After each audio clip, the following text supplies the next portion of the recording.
Mobile కొనే ముందు ఈ వీడియో చూసినట్టయితే ఏ మొబైల్ చూస్ చేసుకోవాలో మీకు కంప్లీట్గా ఒక ఐడియా అయితే వస్తుంది. 100% నాది గ్యారంటీ. ఎవరు చెప్పని విషయాలన్నీ ఈ వీడియోలో నేను కంప్లీట్గా కవర్ చేశాను. ఇక లేట్ చేయకుండా మ్యాటర్లోకి వెళ్ళిపోదాం. మీరు మొబైల్ కొనే ముందు ఫస్ట్ మీరు 2 విషయాలు మీ మైండ్లో ఫిక్స్ కావాలి. ఒకటి యూసేజ్, 2 బడ్జెట్. అసలు మీరు మొబైల్ ఎందుకు కొనాలనుకుంటున్నారు? నార్మల్ యూసేజ్ కోసమా, లేకుంటే ఏదైనా కంటెంట్ క్రియేషన్ కోసమా, లేదా గేమింగ్ పర్పస్ కోసమా? ఈ 3 విషయాలు చాలా ఇంపార్టెంట్. ఎందుకనంటే మీరు నార్మల్ ఫోన్ కొని గేమింగ్కు వాడదామని అంటే అది కుదరదు, చాలా స్లో అవుతుంది. ఒకవేళ హై బడ్జెట్ పెట్టి గేమింగ్ ఫోన్ కొనేసి నార్మల్గా యూజ్ చేశారనుకోండి, మీకు మనీ అయితే వేస్ట్ అయిపోతుంది కదా. అందుకోసమే మీరు మొబైల్ కొని దేనికి యూజ్ చేయాలనుకుంటున్నారు, దానికి సంబంధించిన బడ్జెట్ ఏంటి, ఈ 2 విషయాలు మైండ్లో ఫిక్స్ అయిపోయిన తర్వాత మనం చూడాల్సిన important point number 1 performance. Mobile యొక్క పర్ఫార్మెన్స్ 3 ఫ్యాక్టర్స్ మీద ఆధారపడి ఉంటుంది. ఒకటి ర్యామ్, 2 CPU, 3 GPU. అందరు చేసే మిస్టేక్ ఏంటంటే ఎక్కువ ర్యామ్ ఉంటే మొబైల్ స్పీడ్గా ఉంటుంది, హ్యాంగ్ అవ్వదు అనుకుంటారు. ఈ ర్యామ్తో పాటు CPU, GPU కూడా అంత ఇంపార్టెంట్. ర్యామ్ అనేది మినిమం 6 GB పైన ఉండేటట్టు చూసుకోవాలి. మరి CPU, GPU ఎలా చెక్ చేసుకోవాలి? వీటి గురించి ఎక్కువ ఎక్స్ప్లెనేషన్ ఇచ్చి మిమ్మల్ని కన్ఫ్యూజ్ చేయను. వీటిని చెక్ చేసుకోవడానికి antutu.comలోకి వెళ్ళండి. అందులోకి వెళ్ళి మీరు CPU, GPU స్కోర్ని చెక్ చేసుకోవచ్చు. ఎంత ఎక్కువ స్కోర్ ఉంటే ఆ మొబైల్ CPU, GPU అంత మంచి పర్ఫార్మెన్స్ ఇస్తుందని అర్థము. CPU, GPU, ర్యామ్ ఈ 3 కరెక్ట్గా ఉన్నట్టయితే మీ మొబైల్ స్మూత్గా ఒక 2-3 ఇయర్స్ వరకు స్మూత్గా రన్ అయ్యే అవకాశం ఉంటుంది. Number 2 camera. అందరు చేసే మిస్టేక్ ఏంటంటే 100 మెగాపిక్సెల్, 500 మెగాపిక్సెల్, ఎంత MP ఎక్కువ ఉంటే అంత మంచిగా ఫొటోస్, వీడియోస్ వస్తాయనుకుంటారు. కానీ అది రాంగ్.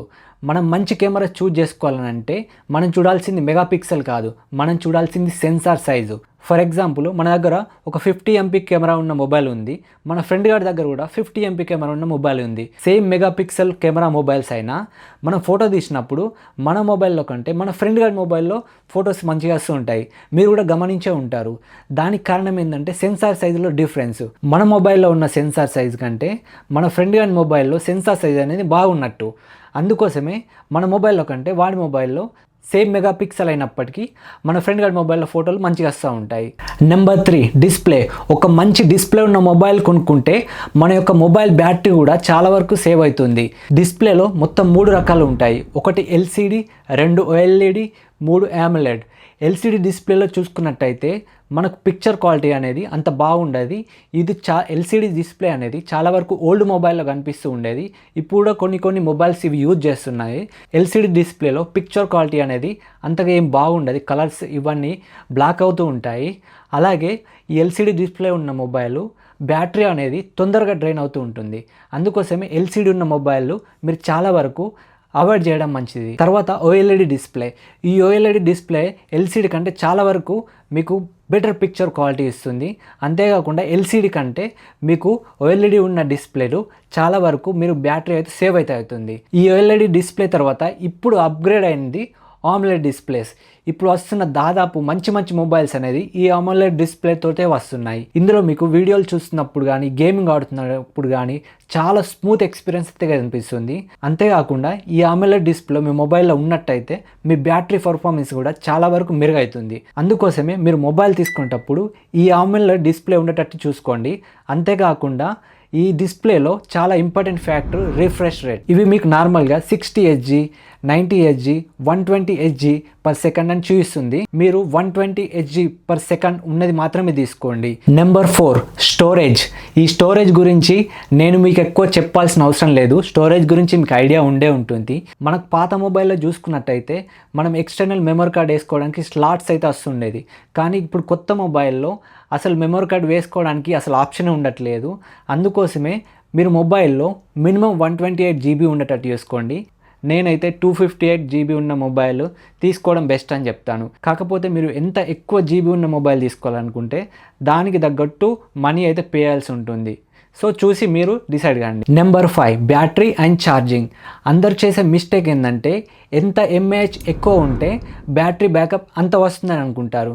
కాకపోతే అది రాంగ్. ఫర్ ఎగ్జాంపుల్ 2 మొబైల్ తీసుకొని 2 మొబైల్లో 500 ఎంఏహెచ్ బ్యాటరీ ఉందని అనుకుందాము.